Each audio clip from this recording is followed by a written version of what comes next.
마가복음 60번째 시간이 되었습니다. 제목은 어떻게 열매를 맺을 것인가 두 번째라는 제목으로 말씀을 전하도록 하겠습니다. 먼저 지난주에 했던 내용을 잠깐 복습을 하고 계속해서 본문 속으로 들어가 보도록 하죠. 지난주에는 두 가지 사건이 서로 연결이 되어 있었습니다. 첫 번째는 때가 되었는데 열매를 맺지 못하는 무화과 나무, 그리고 그 무화과 나무를 향한 예수님의 저주 사건이었죠. 두 번째는 화려한 건축물은 가지고 있었지만 그 안에는 온갖 욕구들이, 욕망들이, 위선들이 가득한 예루살렘 성전, 그리고 그것을 깨끗하게 하시는 예수 그리스도에 관해서 우리가 살펴봤습니다. 이 두 가지 사건은 연결이 되어 있다고 그랬어요. 어떤 방식으로 연결이 되어 있습니까? 모든 것을 다 갖추었는데 열매를 맺을 조건을 이미 다 갖고 있음에도 불구하고 열매를 맺지 못하는 인생의 최후에 관한 이야기라고 했어요. 모든 것들을 다 갖추었습니다. 그러나 하나님께서 원하시는 열매를 맺지 못하는 인생은 그 최후가 어떻게 된다고 했죠? 심판이라고 이야기를 했어요. 이것은 우리에게 두 가지 교훈을 준다고 했습니다. 첫 번째는 경고라고 했죠. 그래서 제가 예로 든 것이 블랙박스 사고 영상을 예로 들었던 걸로 기억을 합니다. 블랙박스 사고 영상을 보면 보신 분들은 알겠지만 어떠하죠? 무서워요. 굉장히 충격적이고 아주 처참한 사고 영상들이 그 안에 가득 있습니다. 그런데 우리가 그것을 텔레비전 프로그램을 통해서 보는 이유가 어디에 있죠? 그것을 보고 경고를 얻으려고 하는 거죠. 언제 어느 때 사고가 일어나는지를 확인하는 거예요. 졸음운전을 하지 말자, 과속운전을 하지 말자, 신호 위반을 하지 말자, 이와 같은 경고를 얻는 것입니다. 무화과 나무와 예루살렘 성전을 보여주면서 예수님께서 우리에게 경고하고 계신 것이죠. 열매 없는 신앙, 열매 없는 인생 살아가지 말아라. 그 최후는 이와 같다. 이것이 지난 본문의 첫 번째 교훈이었어요. 두 번째 교훈은 뭡니까? 경고만 받는 것, 그것은 큰 의미가 없죠. 그것은 최종적인 목적이 될 수가 없습니다. 블랙박스 사고 영상을 보고 경고를 받았으면 그 다음에는 어떻게 해야 합니까? 음주운전을 하지 않고 신호 위반을 하지 않는 것, 여기서 더 나아가 뭘 해야 되죠? 안전운전을 해야 되는 것이죠. 다시 이야기하면 열매 없는 신앙의 최후를 보았으면 우리는 어떻게 해야 됩니까? 열매를 맺기 위해 노력을 해야 한다는 거예요. 열매 맺는 삶에 대해서 계속해서 말씀을 드리고 있어요.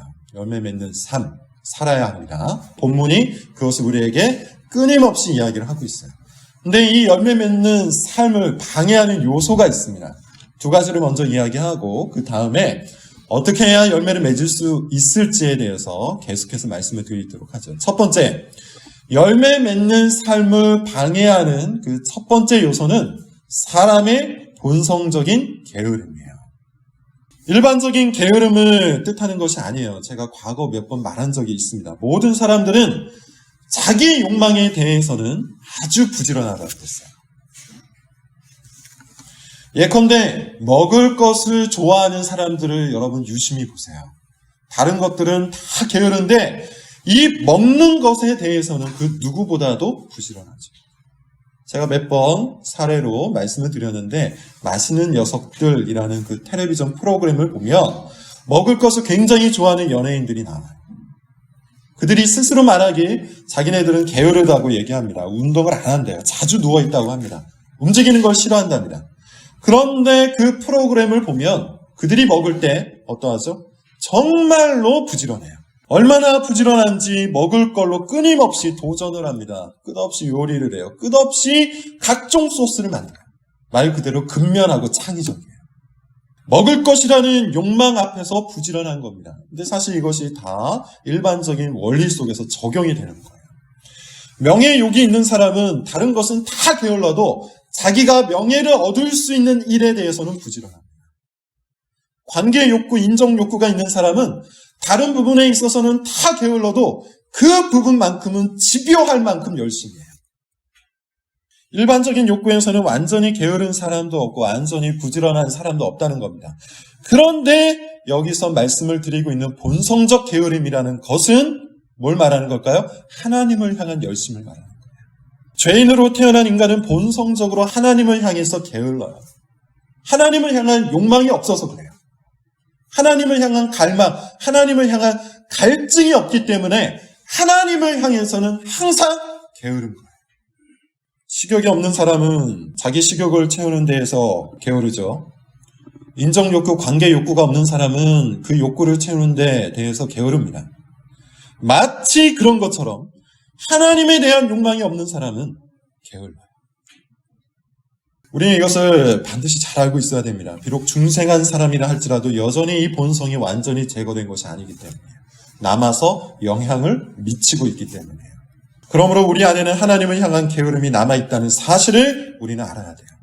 하나님을 향한 게으름이 뭘 방해한다고요? 열매 맺는 신앙, 열매 맺는 인생을 방해합니다. 두 번째, 열매 맺는 삶을 방해하는 요소가 또 있습니다. 지난 시간에 간단히 언급을 했는데 소위 말하는 어설픈 신학이죠.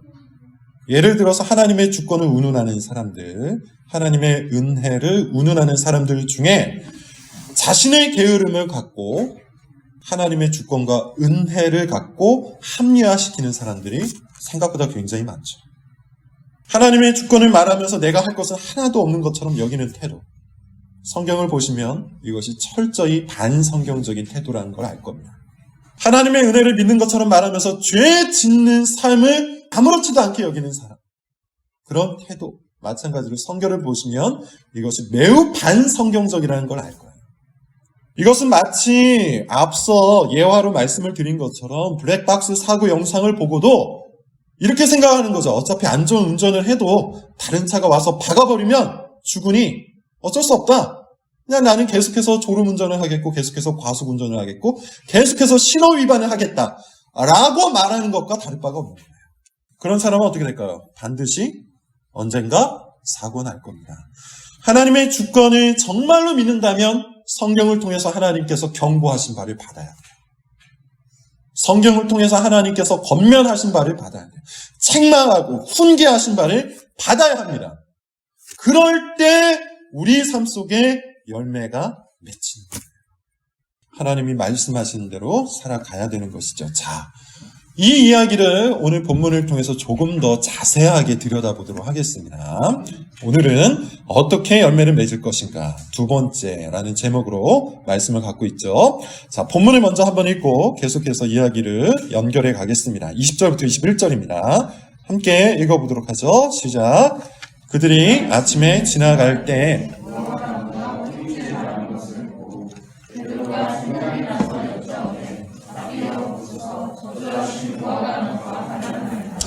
무화과 나무를 저주하고 성전을 깨끗하게 하신 후 하루가 지났습니다. 다음날 아침에 다시 성전에 들어와 보니 정말 예수님이 말씀하신 것처럼 어떻게 되어 있었어요? 무화과 나무가 뿌리째 말라 있었어요. 예수님의 말씀처럼 심판을 당한 것이죠. 이것은 일종의 뭡니까? 본보기용 교육이죠.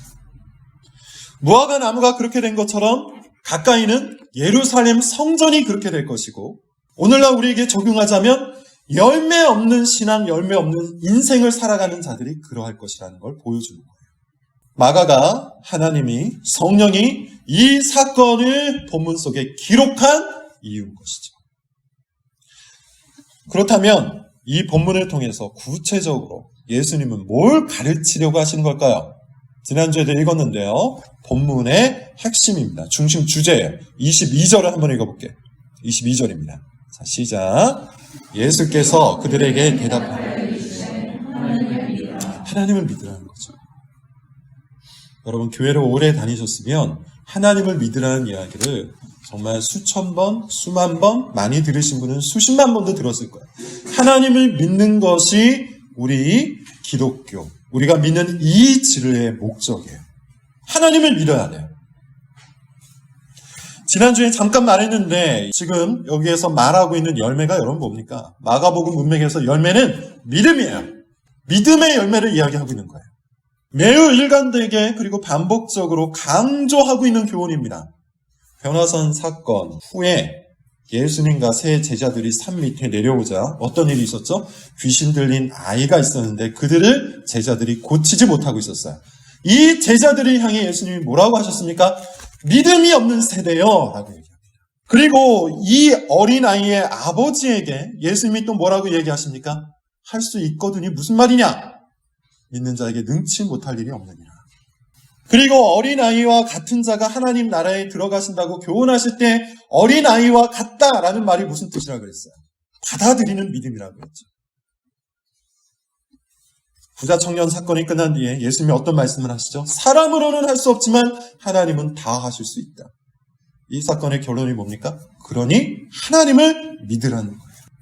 믿음입니다. 믿음이 열매입니다. 믿음의 열매를 얻어야 합니다. 이것은 마가복음뿐만 아니라 성경 전체가 우리로 하여금 하나님을 믿으라고 끝없이 이야기를 하고 있는 거예요. 그런 의미에서 여러분 우리는 이제 이런 질문을 던져야겠죠. 믿음의 열매를 어떻게 해야 얻을 수 있겠는가? 본문을 통해서 얻을 수 있는 방법은 세 가지입니다. 첫 번째, 하나님을 믿으려는 노력을 해야 합니다. 두 번째, 하나님께 나아가 기도를 해야 합니다. 세 번째, 사람들과의 관계에서 훈련을 하는 겁니다. 이 세 가지 이야기를 한번 같이 살펴보도록 하죠. 첫째, 믿으려는 노력이 반드시 필요합니다. 제가 이렇게 이야기하면 뭔가를 좀 안다는 사람들이 바로 이런 생각, 이런 질문을 던져볼 수 있을 겁니다. 믿음은 선물이라고 하지 않았습니까? 사람이 믿으려고 노력하는 것 자체가 이거 위험한 거 아닙니까? 이거 비성경적인 거 아닙니까? 이렇게 이야기할 수 있어요. 근데 이것은 마치 닭이 먼저냐, 달걀이 먼저냐 라는 질문과 다를 바가 없어요. 큰 의미가 없다는 겁니다. 믿음이 선물이라는 것은 믿음을 가진 사람의 고백이에요. 쉽게 이야기하면 우리의 믿음이 깊어지면 깊어질수록, 우리의 믿음이 참되면 참돼질수록 우리는 우리 자신으로부터 흘러나온 것이 전혀 없다는 것을 점점 더 많이 깨닫게 됩니다. 그 중에 하나가 바로 믿음이죠.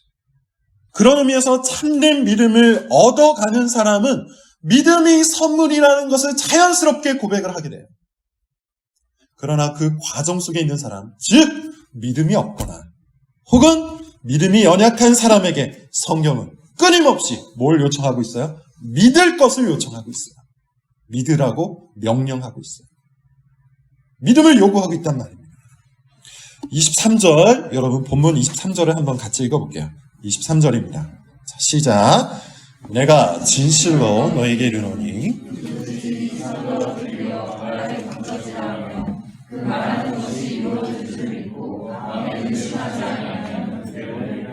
23절 말씀하시는 분은 누구죠? 예수님이에요. 이 말씀을 듣는 자는 누구죠? 제자들이에요. 그런데 여러분 이 제자들, 이 말씀을 듣고 있는 제자들은 어떤 상태입니까? 충만한 믿음이 있는 상태입니까? 아니죠. 바로 앞선 본문에서 어떤 꾸중을 들었던 인물들이에요? 믿음이 없는 세대요. 믿음이 약한 자들이요. 이 답답한 인간들아. 이런 이야기를 들었던 사람들이에요. 쉽게 이야기하면 믿음이 원숙한 단계로 접어든 고수에게 말하고 있는 것이 아니라 방금 전까지 누가 크냐를 놓고 싸웠던 믿음이 참으로 연약했던 자들에게, 그런 제자들에게 예수님이 믿을 것을 요구하고 있는 겁니다.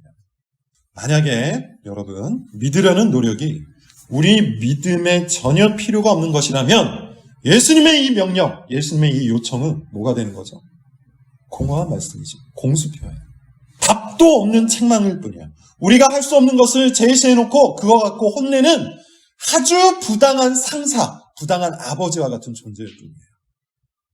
그런데 의외로 많은 사람들이 그런 식으로 이 말씀, 특별히 성경의 명령을 그렇게 이해를 할 때가 있어요. 그런데 그렇지 않습니다. 오늘 본문에서 말하듯이 우리는 하나님을 믿으라는 명령을 받았어요. 명령을 받았어요. 그러므로 여러분 우리는 믿고 하나님 앞에 서야 합니다. 특별히 23절을 보면 명령뿐만 아니라 무엇도 받았죠? 약속도 받았어요. 믿고 의심하지 않으면 그대로 되리라 라는 약속도 받았어요. 명령과 약속은 우리에게 이것을 위해 뭘 하라는 거죠? 열심을 내어 힘을 다하라는 뜻입니다. 우스갯소리이긴 한데 과거 이런 농담이 유행을 했던 적이 있어요. 만약에 우리나라에 전쟁이 나면 필승할 수 있는 전략이 있답니다. 필승의 작전이 있답니다. 뭐냐면 전쟁이 나면 예비군이 동원될 텐데 예비군에게 전쟁에서 승리하면 조기 퇴소다. 이 말 한마디면 당장 저녁 전에 전쟁이 승리할 것이다. 뭐 이런 농담이 있었습니다. 예비군을 한 남자들은 아마도 이해할 거예요.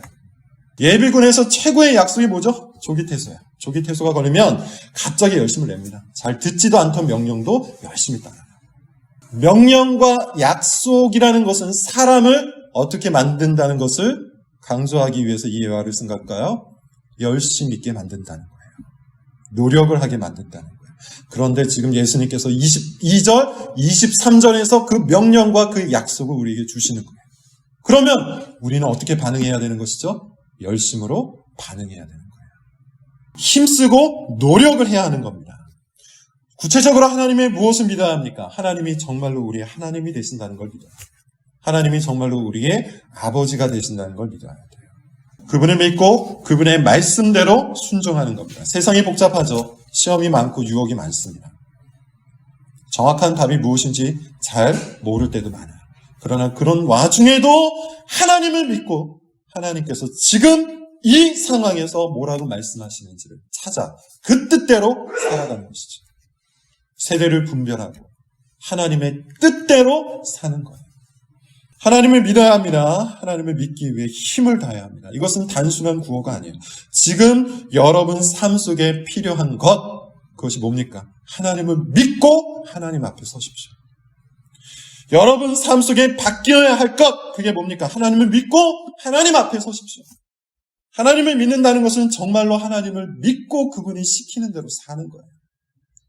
정말로 하나님의 뜻대로 살아보는 것이고요. 하나님의 종이 되어 보는 것이고요. 그러기 위해서 온 힘을 다해 열심을 내어 보는 거예요. 믿기 위한 열심이 어느덧 반드시 열매가 될 것이라고 오늘 말씀의 근거에서 저는 확신합니다. 자, 두 번째, 우리의 열심이 필요하다고 했죠. 그리고 행위적인 열심이 항상 동원될 필요가 있습니다. 그러나 그것은 충분하지 않아요. 왜냐하면 자칫하면 자기의 열심을 통하여 자기가 열매를 만들었다고 착각할 수 있기 때문에. 그래서 이것이 믿음의 열매가 되기 위해서 반드시 우리에게 요청되는 것이 있어요. 기도입니다. 자, 본문을 한번 볼게요. 24절입니다. 24절 말씀 같이 함께 읽어볼게요. 시작. 그러므로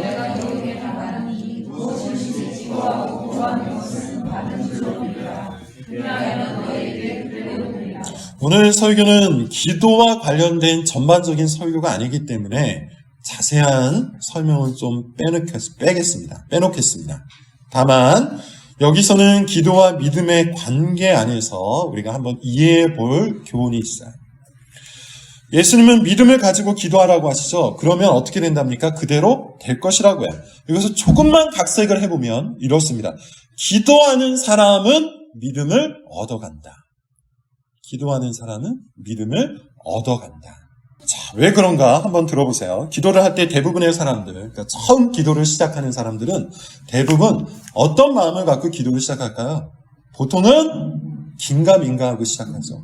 정말 하나님을 향한 확고한 믿음, 확고한 신뢰를 갖고 기도하기보다는 하나님이기에 그리고 성경이 말했기에 그분께 나아가 기도를 합니다. 가능하면 믿음을 가지고 기도하려고 열심히 노력을 할 거예요. 그런데 그렇게 기도하였더니 기도의 응답을 받는 겁니다. 그러면 이 사람은 어떻게 될까요? 하나님께서 나의 기도에 응답하시는 나의 아버지라는 사실을 알겠죠. 그리고 그 하나님을 알면 이 사람의 믿음이 어떻게 될까요? 더욱더 강해지겠죠. 그리고 그 다음에 기도할 때 이 사람의 기도는 더욱 강한 믿음을 갖고 하는 기도가 될 거예요. 그렇게 기도하는 사람은 믿음을 얻어가는 겁니다. 그래서 칼빈은 기독교 강의에서 기도를 가르칠 때 기도는 하나님을 체험하는 교제라고 얘기해요. 하나님과의 사귐이요. 하나님과의 교제인데 그 하나님이 누구인지를 체험하는 것이라고 이야기합니다. 예를 들어서 한번 설명을 들어보죠. 여러분, 인간관계에서도 충분히 알 수 있는 건데 제가 그런 존재는 아니지만 예를 들어서 목사와 성도의 관계를 가지고 한번 설명을 해보겠습니다. 목사와 성도로 만났지만 아마 대부분의 사람들은 제가 어떤 사람인지 잘 모를 거예요. 그렇죠. 그렇지만 목사이기 때문에 대부분의 사람들, 정말 악한 마음을 갖지 않는 한은 대부분의 사람들은 제가 하는 말을 귀담아 들을 겁니다. 목사이기 때문에 그럴 거예요. 저에 대한 믿음이 특출나서 그런 것은 아닐 겁니다. 그러나 이 목사의 겉면을 긴가민가하면서 따르다 보니 어떻게 되는 것이죠? 개인적으로 고민하던 것이 해결이 돼요. 어찌됐든 간에 결과가 좋은 거예요. 그러면 그 다음에는 어떻게 될까요? 저에 대한 믿음이 한결 더 생겨나겠죠. 신뢰가 싹 트는 겁니다. 그러면 다음에 문제가 생겼을 때 어떻게 할까? 더 쉽게, 더 자주, 더 진지하게 저에게 찾아와서 권면을 들을 겁니다. 그렇게 정말로 저와 가까운 사람이 되어 갈 거예요. 이것이 일반적인 인간관계 속에서 만들어지는 신뢰입니다. 하나님과의 관계도 마찬가지예요. 우리가 정말로 하나님께 가까이 나아가기 시작하면요. 진짜로 진실하시고 진짜로 신실하시고 진짜로 좋으신 하나님 아버지를 만날 것이라는 겁니다. 기도를 해야 합니다. 열심히 해야 합니다. 믿음을 가지고 여러분 기도하십시오. 우리의 고민을 들고 다 털어놓으십시오. 하나님께 기도하는 사람은 믿음의 열매를 주렁주렁 맛볼 겁니다. 성경이 그와 같이 약속하고 있잖아요. 자, 본문을 통해서 세 번째로 열매를 맺기 위해서 우리가 뭘 해야 하는가? 어떻게 해야 열매를 맺을 수 있는가? 사람들과의 관계에서 훈련을 해야 돼요. 자, 이것이 본문의 말씀과 어떻게 연결이 되는지 약간의 주에 약간의 해석이 필요한데 한번 먼저 읽어볼게요. 25절입니다. 25절 같이 읽어볼게요. 시작. 서서 기도할 때 아무에게나 혐의가 있거든 용서하라. 그리하여 기도할 때 용서해야 할 사람이 있으면 용서하라 하신다. 이렇게 얘기를 하고 있어요. 그래야 하늘에서도 우리의 허물을 용서해 주신다. 우리의 용서가 하나님의 용서를 부른다. 뭐 이런 식으로 해석하는 사람들도 종종 있습니다. 그런데 이것은 그렇게 해석해서는 안 되겠죠. 예컨대 이것은 우리의 행위를 따라서 하나님의 용서를 얻게 된다는 뜻이 아니라 우리의 행위를 따라서 하나님의 용서를 맛보게 된다는 뜻이에요. 차이가 뭘까요? 이 차이가 꽤 중요한데요. 잘 들어보세요. 우리의 행위를 따라 하나님의 용서를 얻게 된다는 것, 이게 소위 말하는 행위구원론이죠. 우리의 행위를 보고 하나님이 인정해 주신다. 뭐 이런 얘기예요. 반면에 우리의 행위를 따라 하나님의 용서를 맛보게 된다는 것, 이건 뭔 말일까요? 하나님 사랑과 이웃 사랑이 아주 긴밀하게 연결되어 있다는 걸 뜻해요. 쉽게 말해서 우리는 이웃 사랑을 통해 하나님 사랑을 훈련하는 거예요. 이것이 하나님 사랑과 이웃 사랑과의 관계입니다. 굉장히 중요한 이야기예요. 이웃 사랑을 통해 하나님 사랑을 훈련하는 겁니다. 예컨대 만약 누군가가 하나님을 사랑한다고 하면서 이웃을 전혀 사랑하지 않는다면 사실 그는 하나님을 사랑하지 않는 거예요.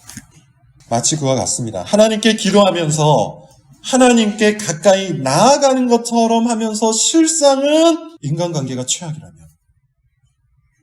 기도는 하고 있는데 하나님께 가까이 나아가서 하나님과 아주 친밀한 관계인 것처럼 보여지는데 사실 인간관계는 최악이라면 그는 하나님께 나아간 것이 아닙니다.